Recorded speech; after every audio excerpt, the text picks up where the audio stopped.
What's up, Diablo 4 players? So today I'm going to be doing something a little bit different. I wanted to answer this viewer's question, which was how can I make Diablo fun? The player's kind of exhausted in the current game state and they want to play Diablo, but they wanted to know like how can you make the game more fun and enjoyable to continuously play Diablo. And I actually thought about this for a while because I want to play Diablo a lot more myself, and there comes to a point with any video game where you've pretty much done everything that there is to do, and then you start doing challenges where maybe that you're going to do something with no armor or other obscure challenges, whether you want to do speedruns or whatnot, or if you want to go ahead and push on the pit leaderboards. That's another area where you can get more life out of a game.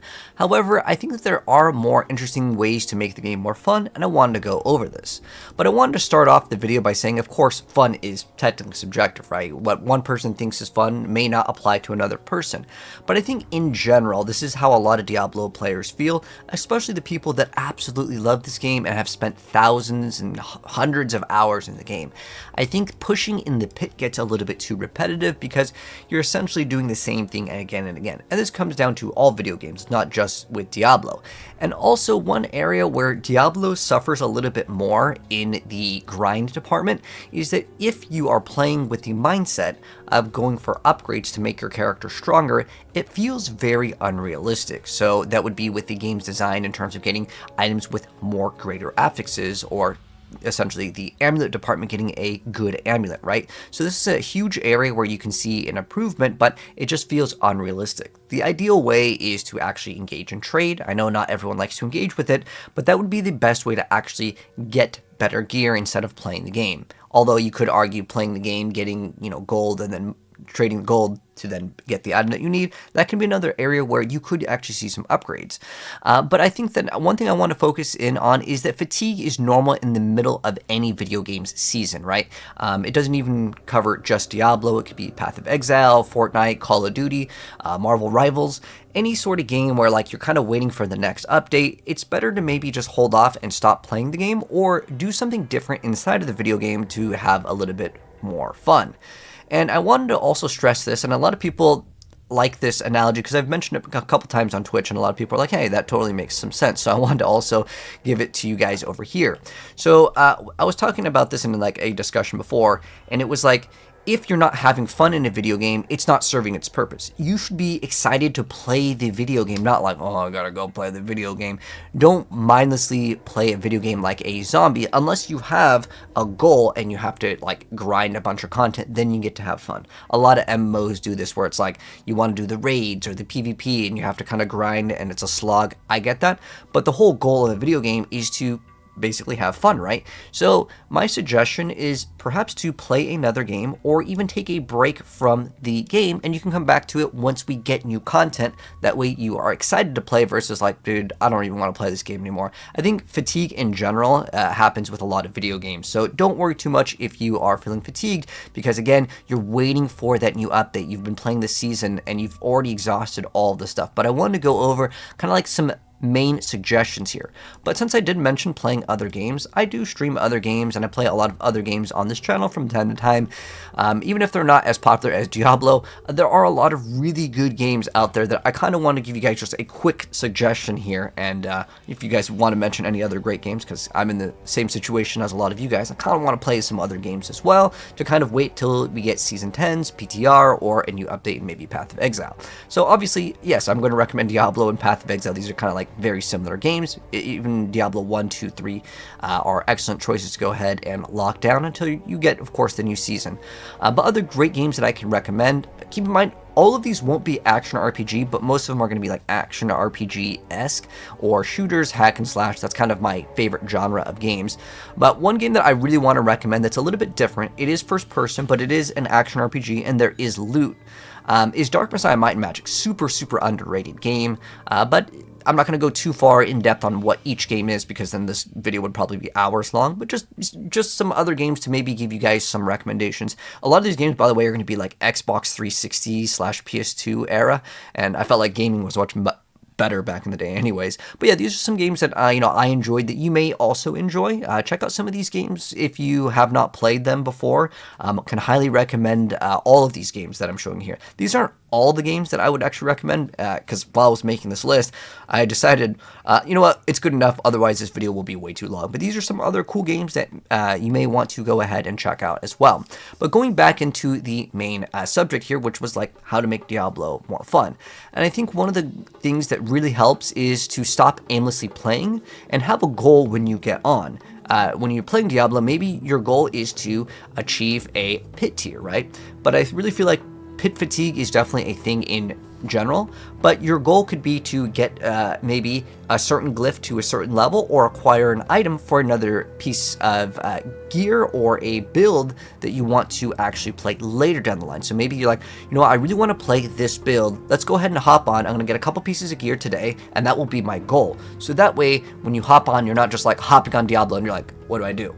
You have some sort of goal to maybe farm for a very specific item, trade for the item, or do some sort of piece of content here, which we'll talk about in a second. But stop aimlessly playing the game. Stop like logging in and then just not knowing what to do other than you want to play Diablo. You have some free time, hop on Diablo, right? And I think one of the things that I can highly suggest is this right here, is trying a different class or a new build that is new to you. And I'll give you guys some good suggestions for Season 9 in a moment here, but it doesn't have to be meta. And keep in mind, if you are playing a non-meta build, don't try to just push as high as you can go in the pit.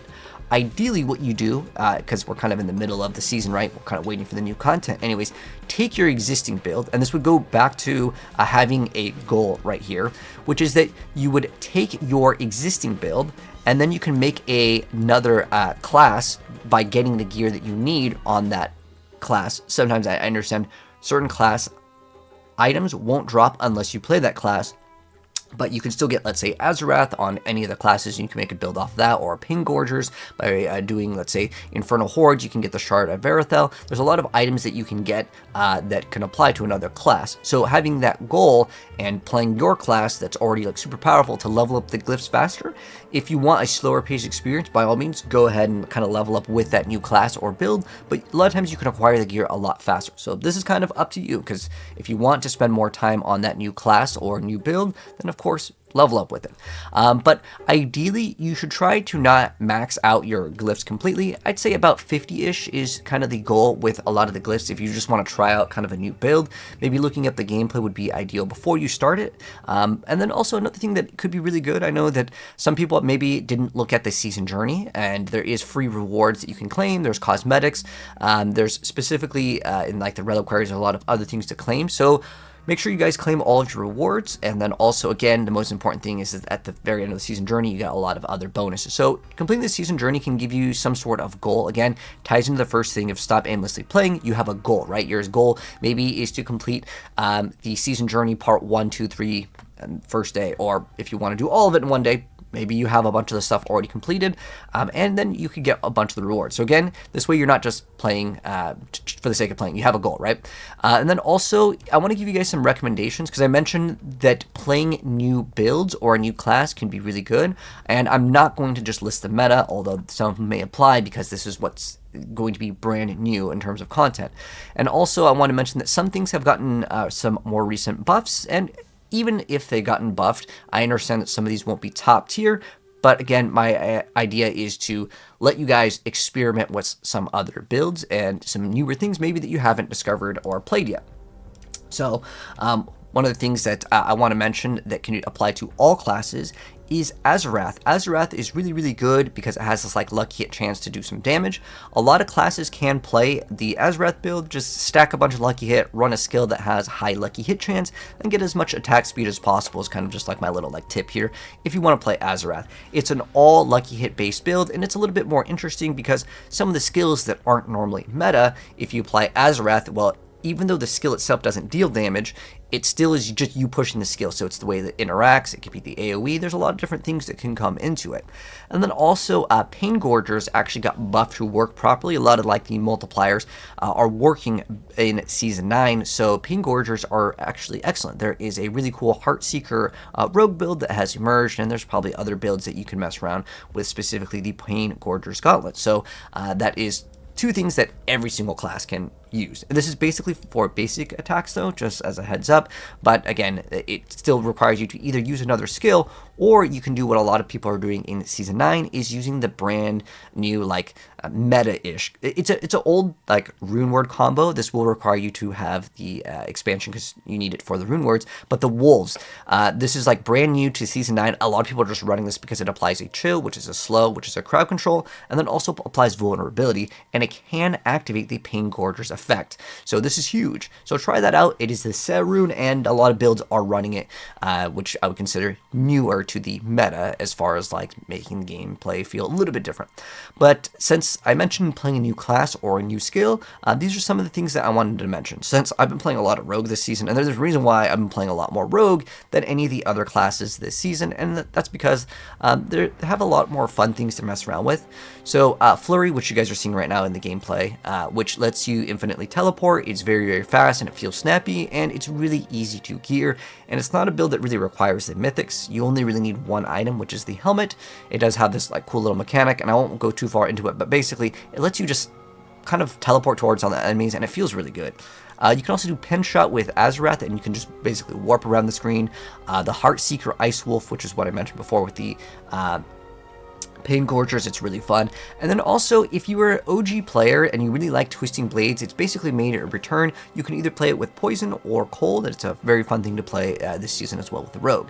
Now with Spiritborn, they did buff the Razor Wings. However, this season it's all about like these Poison and Thorns interactions with these Balazan pants. And the thing with the pants is you could play any skill on the Spiritborn. As long as you are attacking, you will activate the effect. So one thing that's really cool with Spiritborn is literally, it's any skill that you've ever wanted to play, you can actually lock in and play in Season 9. This is actually probably the class that has the most freedom with doing whatever, because again, as long as you attack, it applies the thorns and poison damage, which is awesome. And then with Druid, there actually is a pretty good companion build. If you ever wanted to make a Minion Druid, hey, this season you can lock in and play that. There's also the Pulverize with the Poison Puddle, which if you like to hit like once and hit really hard, this will definitely deal it. However, you have to activate the Poison Puddle and then splash in it. It's really cool. It did recently receive some additional buffs. It is already currently the best build in the entire game for the Druid right now, and it's a pretty self-explanatory build. You just kind of slam in the poison puddles. It's not a super piano playstyle, just slam down. It's quite nice to go ahead and play. So those are the two recommendations for the Druid. For the Necromancer, if you have not played Bloodwave, it's kind of been popular for several seasons, but if you maybe haven't tried it out yet, it's a really cool build because you just activate it and just kind of delete stuff.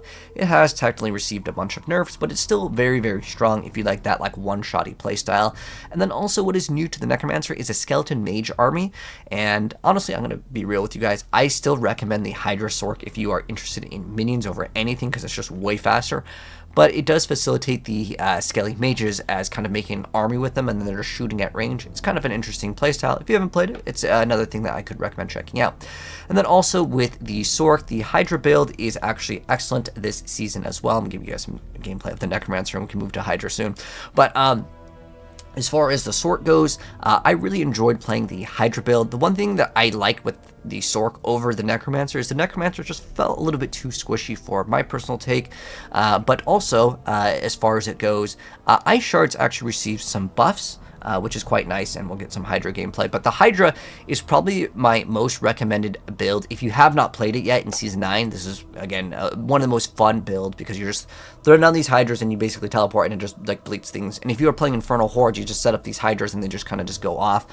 Even in the strong rooms, they are excellent as well, so that's fun. But also Ice Shards. You can get the Ice Heart Braos pants, and you get these really cool explosions that just to freeze and just automatically shoot out things with Ice Shards. Ice Shards has actually been one of my favorite builds. That and Frozen Orb, even though they're not meta, they both recently received some buffs because of the key passives on it, and also some of the multipliers. But basically, Ice Shards is been a fan favorite for me personally, and I know a lot of people that have not played it, you're gonna have a blast with this. Again, this is mainly oriented around like just doing open world T4 Nightmare Dungeon content. Don't expect to do the highest tier of pit with specifically Ice Shards, but Meteor is actually really fun as well. You can mess around with this and have a good time. It's just, again, a different way to kind of play the game. As far as Barbarian goes, this is actually what I put on the bottom, and I still wanted to at least put it here. There's kind of like a Thorns Barbarian build, but for the most part, at that point, you might as well play the Spiritborn. I'm going to say Barbarian is my least recommended class. Like, like if you're like, okay, you listed all these options, which one would you recommend? Honestly, I would say that Rogue has a lot of more like variety in its playstyle. So this is probably the class, if you haven't played a class, Rogue is my #1 recommendation, just because the Azrath pen shot, it's so cool with how fast it is, and then you have also this build, and then I would say the second recommendation is probably Sorc with the Hydra build. Barb is definitely what I'm going to consider in the last place, because technically these are like old skills, but if I was to give a recommendation, someone's like, you know, I've played all the classes, or I've tried out all the other things, I didn't like him, because, you know, it's obviously going to be subjective. I think Hoda is still very fun. They recently buffed it up by, I believe, like 65% damage. It's a big damage number. Again, it's a big damage number, and it's still like not as good as technically Lunging Strike. But Hoda has still been a fan favorite, and like Hoda plus Earthquakes is kind of like a cool combo, or just Earthquakes in general. Even though it's taken some heavy nerfs, it still is a different playstyle that maybe some of you guys have not tried before. There's also like a Twister variant, if you want to play with like Twisters and Whirlwind. But I want to say people kind of played that. It's also something similar to like Diablo 3 playstyle. This just offers a different playstyle where you can generate these earthquakes, you can do like leap, and then you can like pop these earthquakes with Hoda. It's kind of something you can mix and match, or just play one or the other. And I actually really enjoyed the Barbarian, specifically in the previous season. It's either it's season 7 or 8, where it was really fun to play the Hoda Earthquake, where you get to jump up in the air and slam down. I believe it's season 7, right? The season of like witchcraft. But I really liked it. It was a really fun build. Again, most of the stuff with Barbarian, though, the reason why I'm going to put it at the bottom of my recommendation, though, is simply because if you've already played it, it's just the same thing but worse, because they just got a bunch of nerfs, other than like with the basic attacks with Lightning Strike. So those are some ways that hopefully you, as well as other players, can have a little bit more fun with Diablo. Try out other builds, and again, a new class, I promise you guys, is going to be much more enjoyable. But anyways, that's going to go ahead and wrap up the video. If you guys enjoyed it, drop a like on it. If you're new here and you want to see more videos in the future, hit subscribe to the bell, and you'll definitely see more. Anyways, take care, gamers, and I'll catch you guys in the next video. And if you have any other suggestions to make Diablo more fun, let me also know down below.